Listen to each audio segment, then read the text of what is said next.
¿Cómo están? Muy buenos días, buenas tardes, dependiendo a la hora que estén viendo este capítulo del programa de análisis internacional de la región al mundo.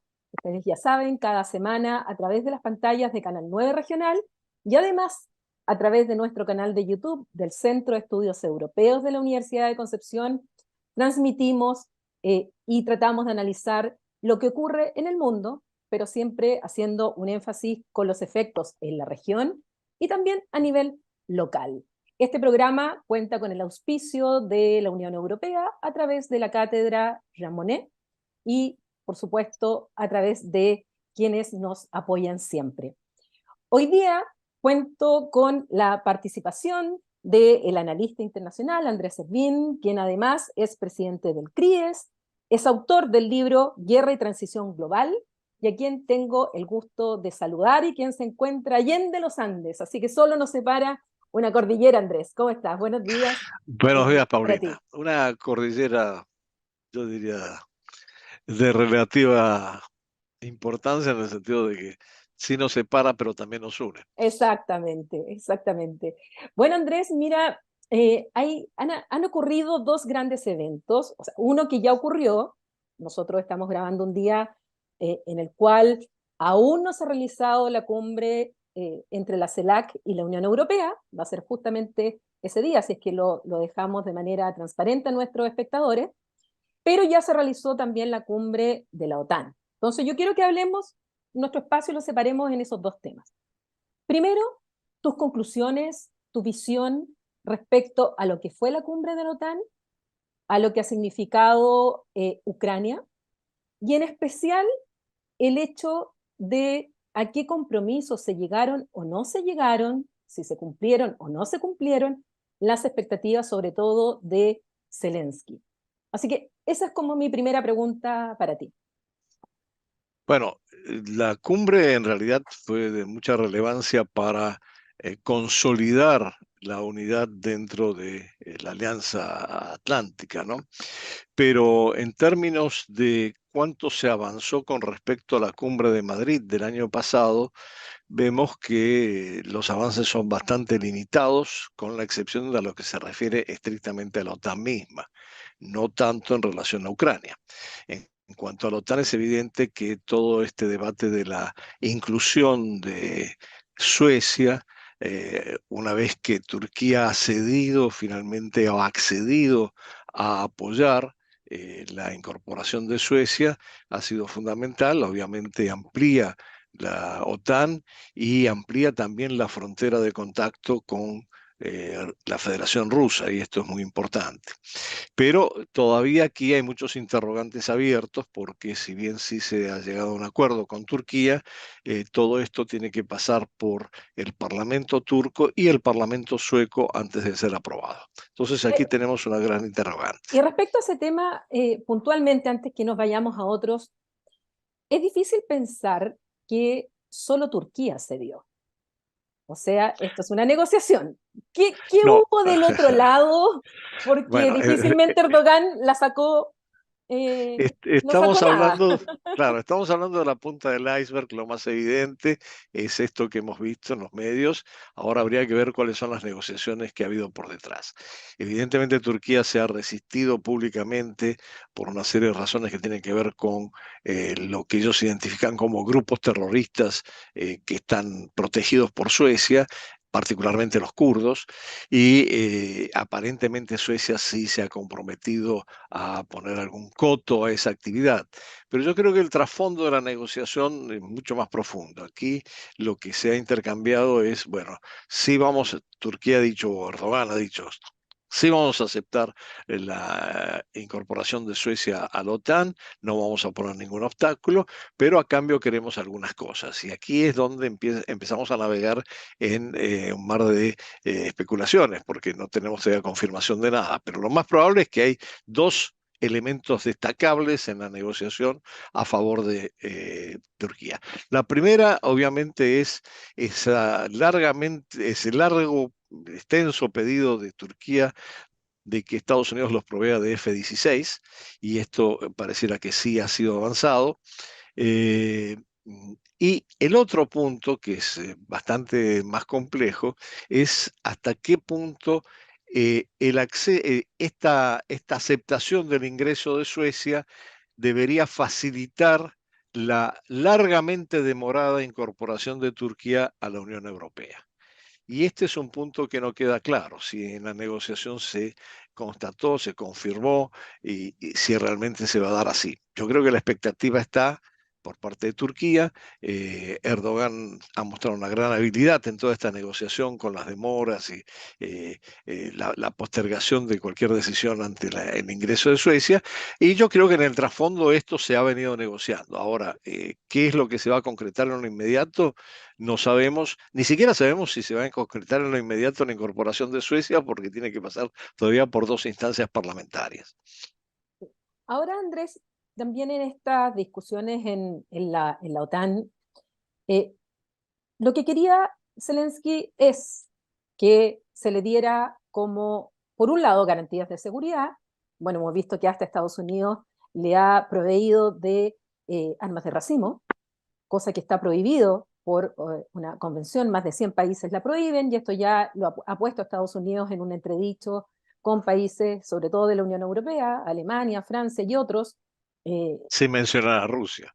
sin mencionar a Rusia, pero de todas maneras Rusia no es parte de la convención, Ucrania no es parte de la convención, Estados Unidos no es parte de la convención, así es que, por último, el punto de vista jurídico a ellos no se les aplica, a menos que apliquemos otras normas del derecho internacional, pero ahí hay un tema. Las bombas de racimo son bombas que están prescritas por una convención ampliamente en que son parte más de 100 países y por las características especiales que tienen. ¿Podrías contarle a las personas que nos escuchan por qué, cuáles son las características de este tipo de armas, en las cuales incluso hay una convención internacional que las prohíbe y ha sido polémica esta entrega por parte de Estados Unidos a Zelensky, a Ucrania?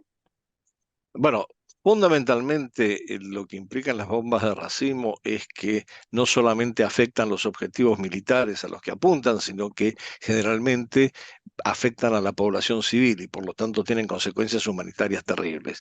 Entonces, esa es la razón por la cual siempre se ha discutido la prohibición y hay una serie de países que se han adherido al tratado por el cual se prohíben las bombas de racimo. Ahora, ¿por qué? Porque una vez que eh, se mandan esas bombas, lo que queda después es muy difícil de controlar y sucede que a varios años o a un periodo de tiempo posterior al lanzamiento de estas bombas, siguen actuando, generalmente afectando a la población civil y ha sucedido que en particular ha afectado a los niños, porque los niños juegan con eso, descubren un objeto ahí, juegan con eso y eso genera, desde el punto de vista humanitario, catástrofes impresionantes, ¿no?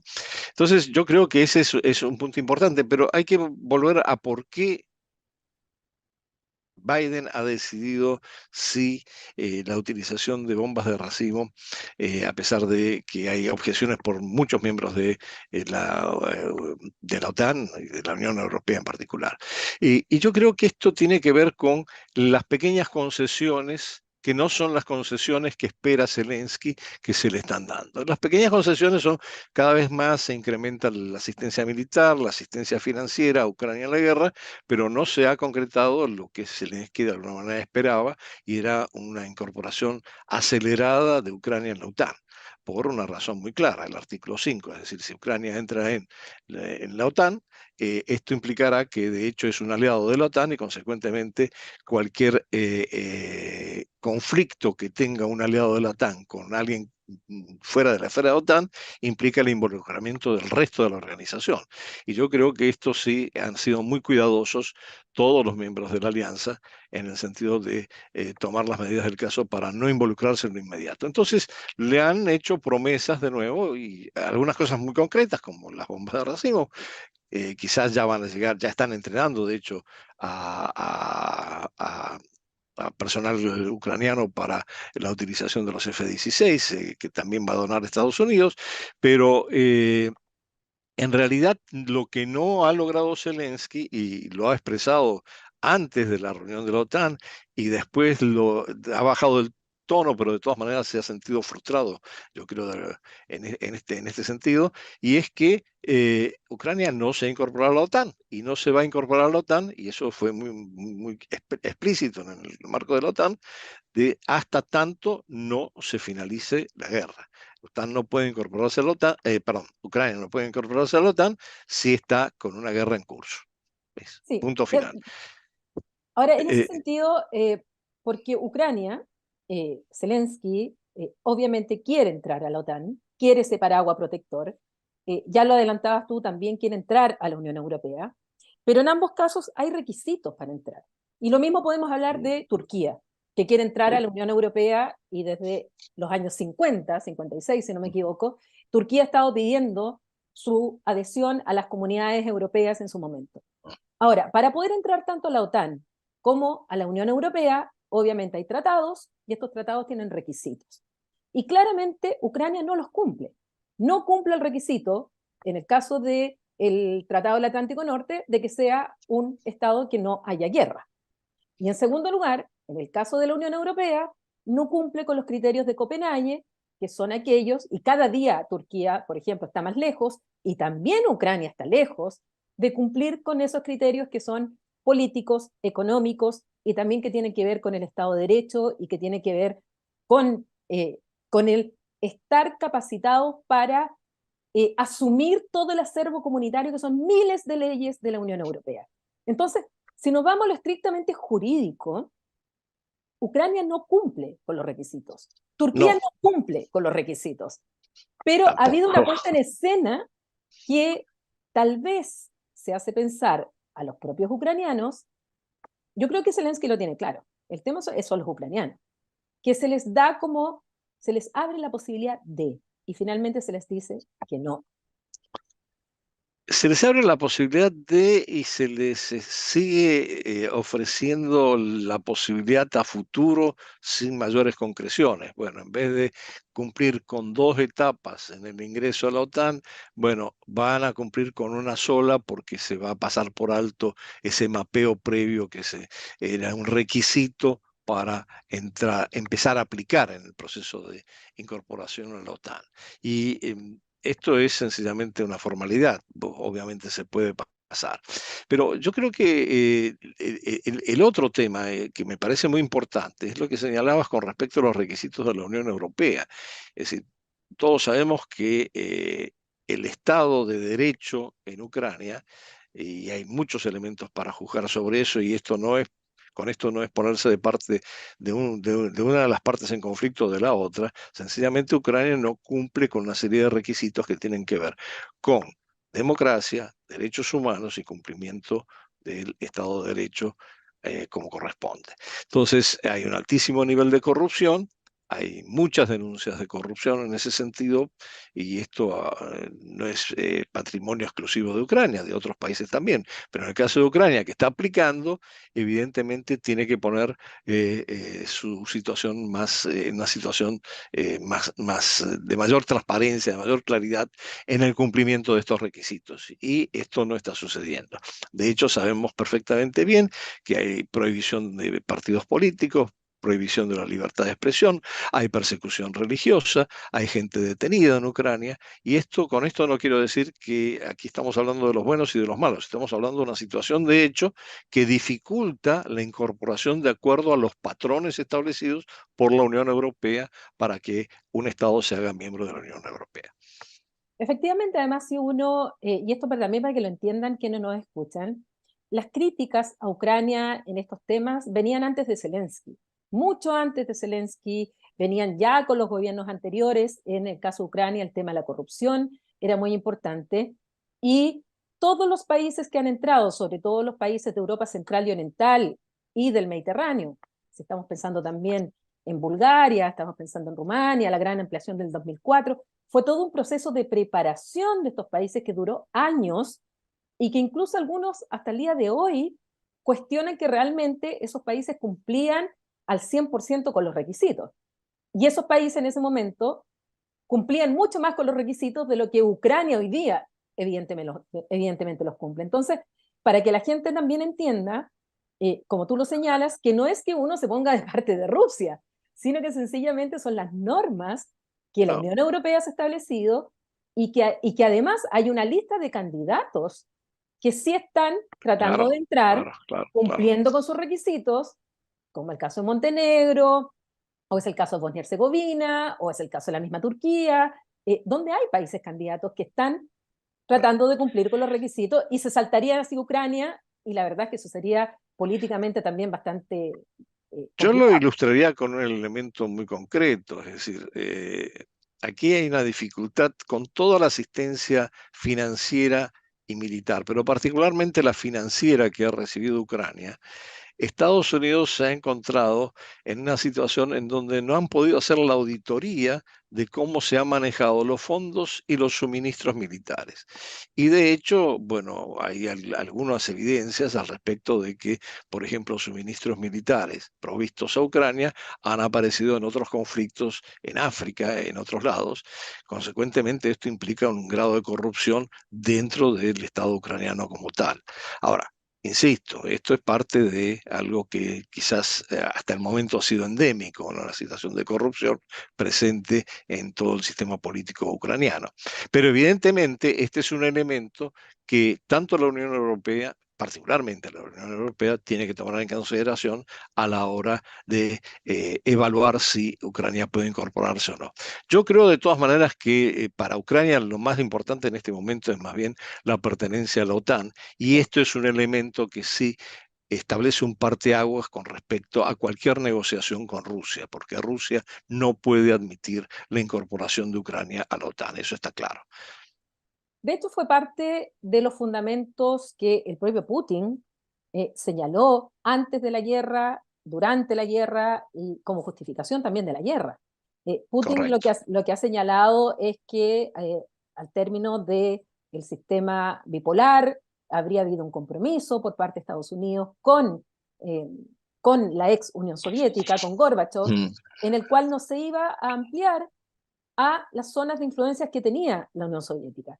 Y sin embargo, se ha ampliado tan, bueno, el Pacto de Varsovia se termina, la OTAN, que había surgido justamente como el paraguas contra el bloque soviético, no solo no termina, sino que se reinventa y miembros Se del Pacto de expande. Varsovia pasan a ser parte de la OTAN.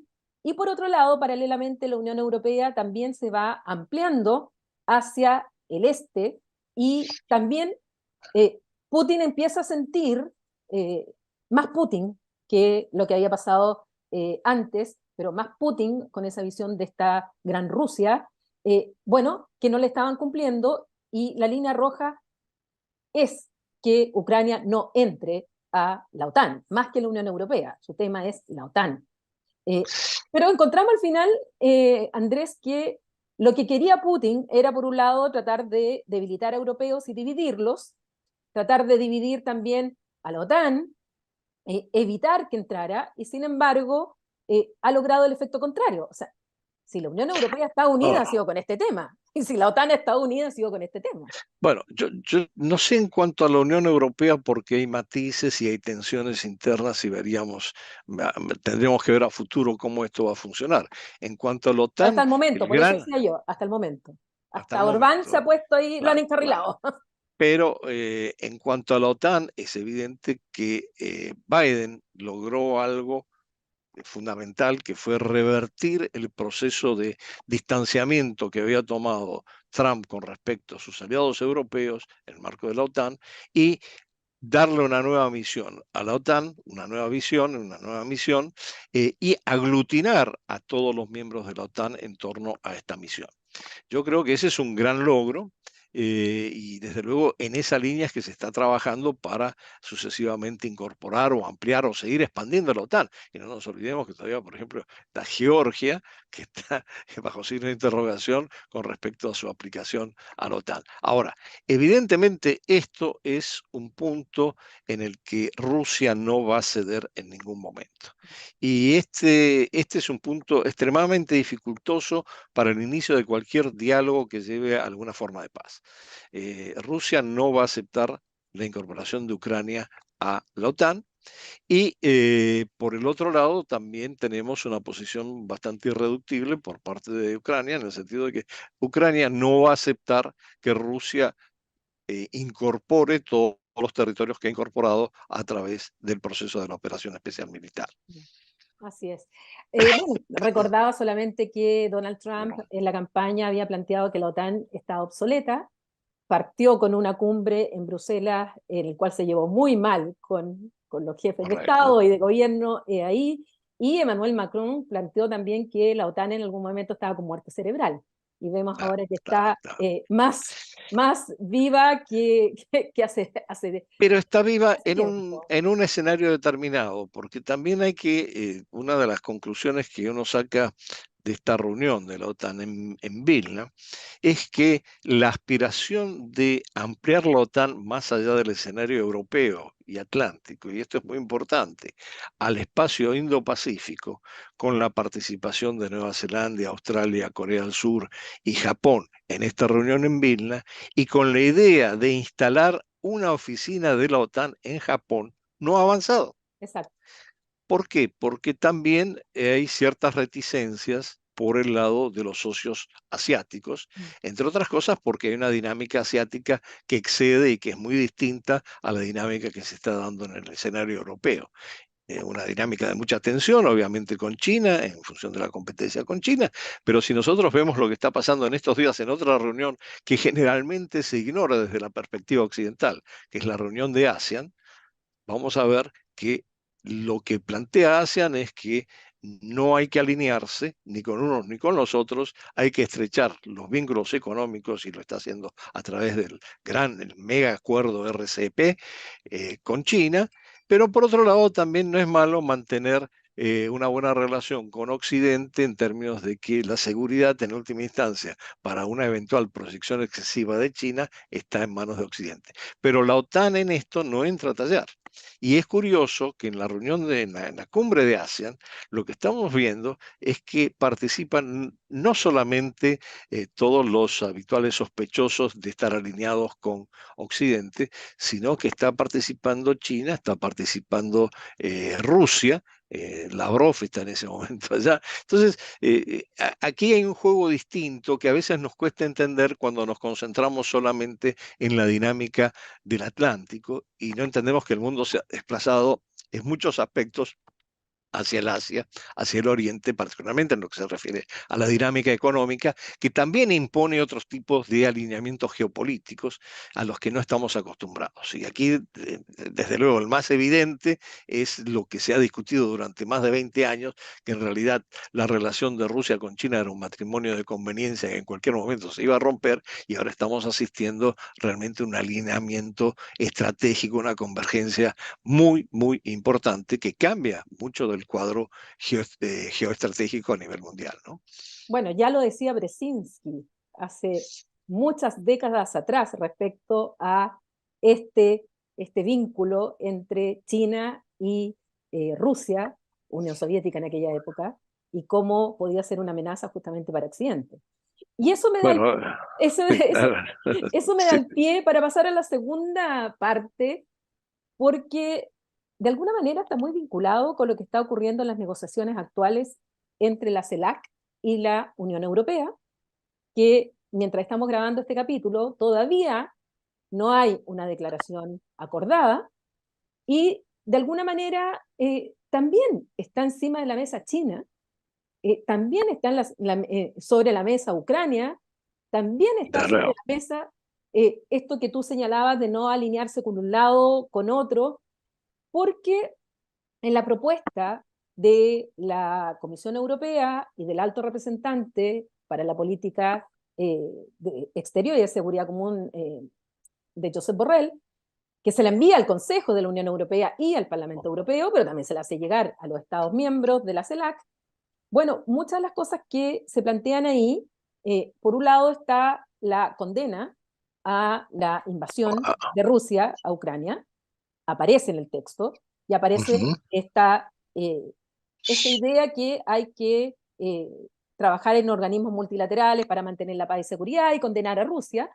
Y en segundo lugar, eh, aparece como una contrapropuesta por parte de la CELAC, en un documento que no es público, pero algunos medios ya han tenido acceso, donde la CELAC, por un lado, habría eliminado toda mención a Ucrania, Y en segundo lugar, los países, sobre todo de la CARICOM y del Caribe, están pidiendo indemnizaciones por la esclavitud a los europeos. Y esto ha entrampado justamente este acercamiento y esta tan, por lo menos en un nicho, no digamos que toda la gente está conversando esto, pero en un nicho, aquellos que nos dedicamos a los estudios europeos, venimos analizando hace bastante tiempo de qué va a pasar finalmente en esta Bueno, cumbre el 17 y el 18 de julio. bueno, Yo todavía no sé. tenemos otro elemento que es un parteaguas y es el rechazo por parte de la CELAC, de los miembros de la CELAC, a invitar a Zelensky a la Además, cumbre, que es además, fundamental, ¿no? Eso sí, marca muy claramente las posiciones de lado y lado, mientras que la Unión Europea sí estaba insistiendo en eso. Pero yo creo que aquí hay un problema más de fondo, digamos, ya como analistas, que tenemos que tener en cuenta. Nosotros evidentemente tenemos una sintonía desde el punto de vista de los valores con la Unión Europea, somos, como diría Rouquier, el extremo o el lejano occidente, que de alguna manera comparte muchos de los valores que tienen que ver con el Estado de Derecho, democracia, derechos humanos.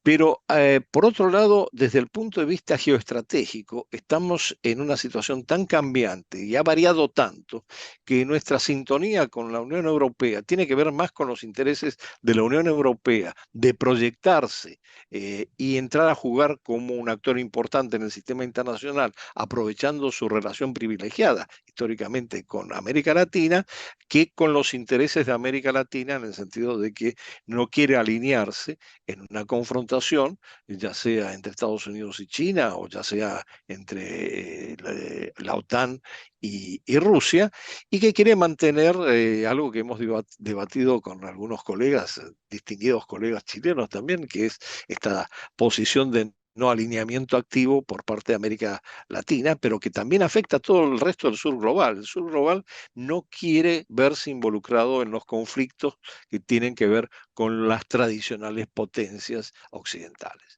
Y esto es un punto de partida muy importante también para pensar cómo se va a desarrollar algún tipo de estrategia por parte de América Latina, inclusive en el marco de lo que va a ser la reunión de la CELAC con la Unión Europea.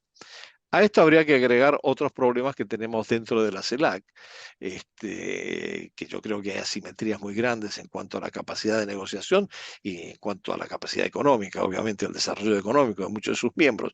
Pero notemos que ha habido también, a su vez, un énfasis en la importancia de que se firme el acuerdo Unión Europea-Mercosur, y esto es como pareciera ser un elemento, un ingrediente fundamental en esta conversación entre Europa y América Latina, y esto no está avanzando, y no está avanzando por una serie de reclamos muy claros desde el lado latinoamericano, y particularmente Brasil lo ha hecho, el presidente Lula lo ha hecho vocal reiteradas veces, de que no está dispuesto a aceptar regulaciones que de alguna manera limitan la capacidad de desarrollo de América Latina, particularmente en lo medioambiental, pero también en otros temas importantes, ¿no? Entonces, yo creo que estamos frente a una coyuntura en donde no sabemos cuál va a ser, y nos estamos anticipando, cuál va a ser el desenlace de esta reunión entre la Unión Europea y la CELAC después de 8 años de postergaciones,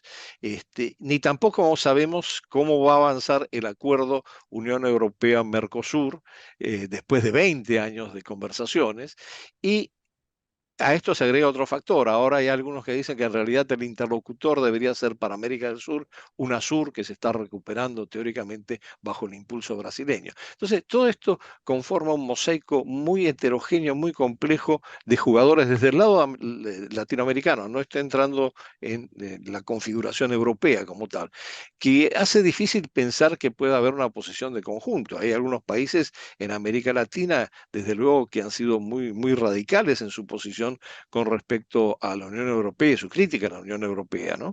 Y otros que están dispuestos a tener en cuenta otra cosa, que no son ni los valores ni los intereses geoestratégicos, sino los intereses económicos. Y ahí no debemos olvidar que la Unión Europea es el principal inversor en América Latina, si lo tomamos en líneas generales, ¿no?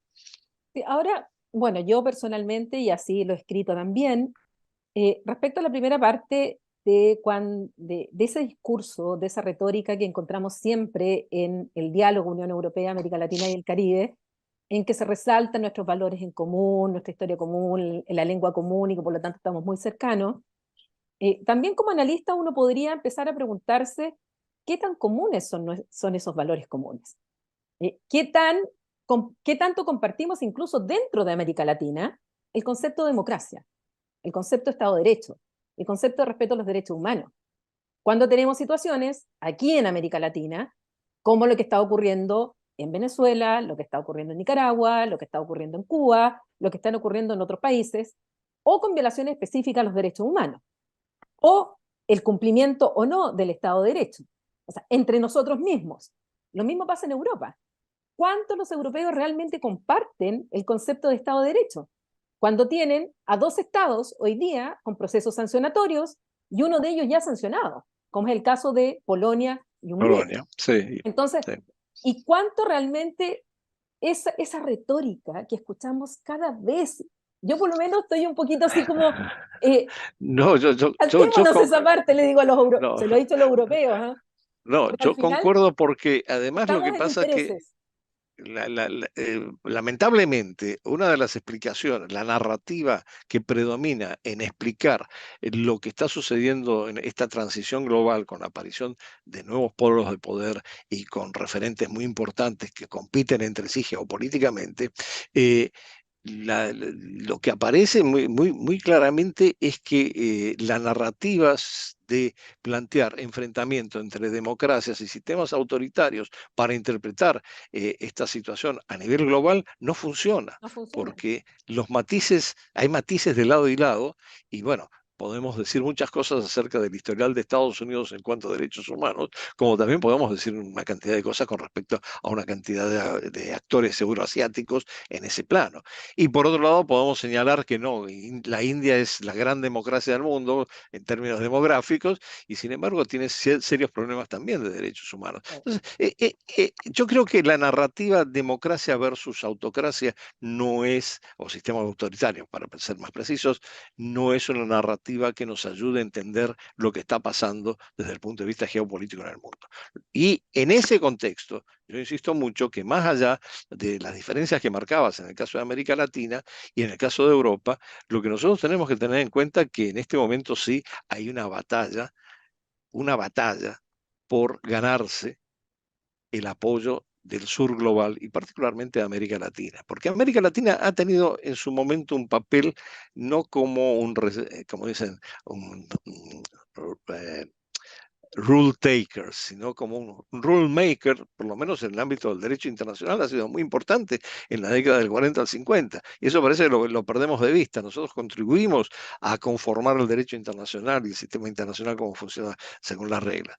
Pero bueno, en este momento quizás tenemos otras visiones, otras percepciones, y tampoco tenemos una percepción homogénea, unificada, común en América Latina. Aquí hay visiones muy distintas. Pero sí hay que marcar que mientras que Europa está derivando desde el punto de vista ideológico cada vez más hacia la derecha, América Latina está derivando hacia la izquierda. Y esto también es un elemento que cuando empezamos a hablar de la narrativa, democracia, autoritarismo, empieza a pesar porque hay distintas concepciones de lo que es la democracia y el autoritarismo desde estas distintas visiones, desde la derecha y desde la izquierda. Ahora, desde ese punto, ¿no crees, Andrés, que más que irse a la izquierda, porque a veces cuando uno mira cómo nos miran, nos observan desde afuera, y yo lo notaba, Mm, sobre todo con el triunfo de Lula, se hablaba de la nueva marea rosa y nos ponían a mm. todos de un solo color, y que estábamos, el péndulo se estaba yendo a la izquierda. Pero si nosotros empezamos a ver ese rosa, la verdad es que tiene hartas tonalidades ese rosa. Claro, O sea, claro. la posición del presidente Boric no es la misma de Alberto Fernández, ni la de Luis Arce, menos aún la de AMLO, ni la que tuvo Pedro Castillo en su momento, o la que tiene Gustavo Petro. O sea, Claro. no, los matices, para mí no hay segunda María Rosa, y ni siquiera sé si hubo una primera, No, porque yo también concuerdo hubo contigo. matices.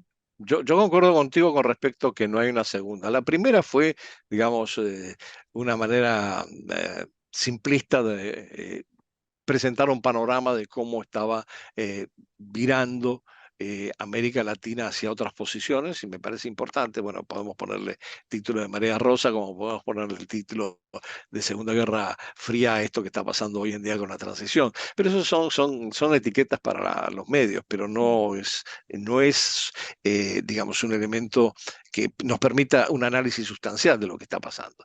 Y yo creo que, concuerdo contigo, aquí tenemos muchos matices de izquierda en América Latina, algunos concuerdan, otros no concuerdan, pero lo más grave, yo creo que independientemente de si es izquierda o si es derecha, es que no logramos construir una voz colectiva en un momento en que los cambios internacionales nos demandan tener algún tipo de visión, yo no digo homogénea, uniforme, pero por lo menos de hablar en representación de un colectivo.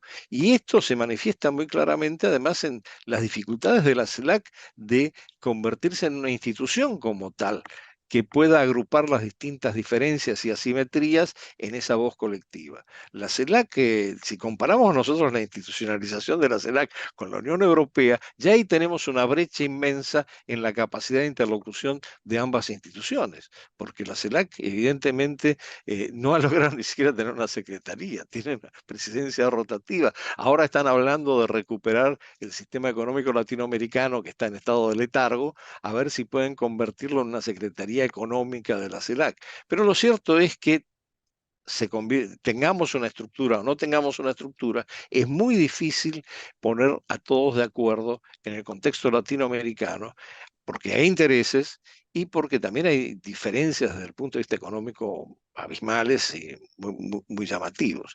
Entonces terminamos con esa vieja expresión anglosajona de que de alguna manera lo que estamos haciendo es herding cats, es decir, tratando de que los gatos vayan como un rebaño, y los gatos no van como un rebaño, cada gato va por su lado, ¿no?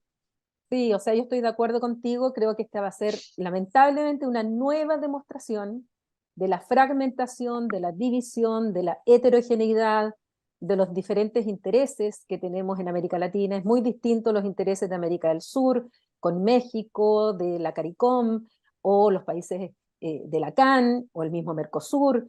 La verdad es que los intereses, sobre todo a nivel global y en la relación con la Unión Europea, se han manifestado desde el Grupo de Río en adelante, en que finalmente se lleva a distintas velocidades. Los que quieren avanzar más van a avanzar más, los que tienen mayores problemas van a avanzar menos. Soy muy escéptica respecto al acuerdo del Mercosur, sobre todo porque el acuerdo del Mercosur, aun cuando los jefes de Estado pudieran eventualmente llegar a un acuerdo, cosa que lo veo difícil después de la postura que le manifestó Lula en Brasilia a la propia Eh, presidenta de la Comisión, Ursula von der Leyen, eh, tiene que pasar por la aprobación de los parlamentos.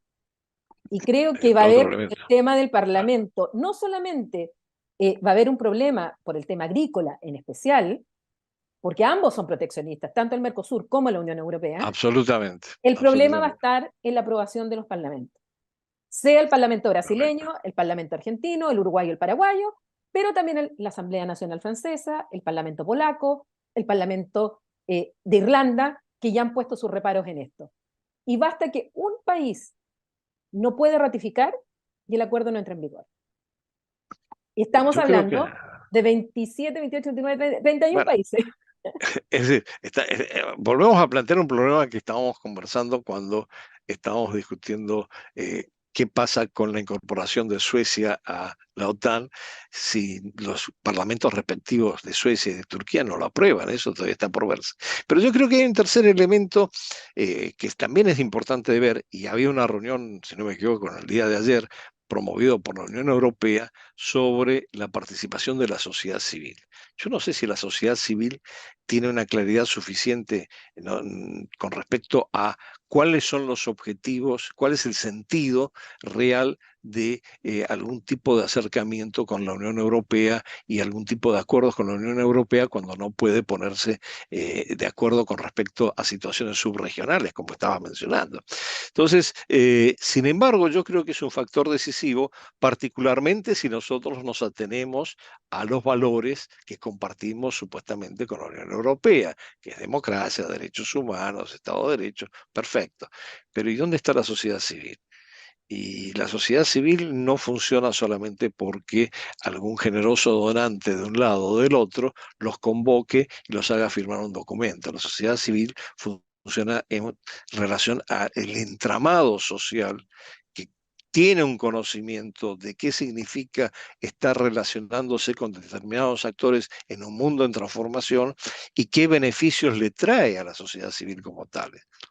Así Entonces, es. tenemos otro nivel que estamos perdiendo de vista, que se perdió en los últimos 20 años de vista, porque medio que se dejó de lado todo el tema de la sociedad civil en los ámbitos multilaterales, la idea del multilateralismo complejo, con la sociedad civil participando, como que eso quedó atrás, pero que vuelve a estar en primer plano, porque son los ciudadanos los que finalmente tienen que decidir lo que se hace y hacia dónde se va. Bueno, Andrés, te quiero agradecer muchísimo el haber compartido conmigo este capítulo de La Región al Mundo y ojalá nos veamos en unos días más por allá, por tu tierra.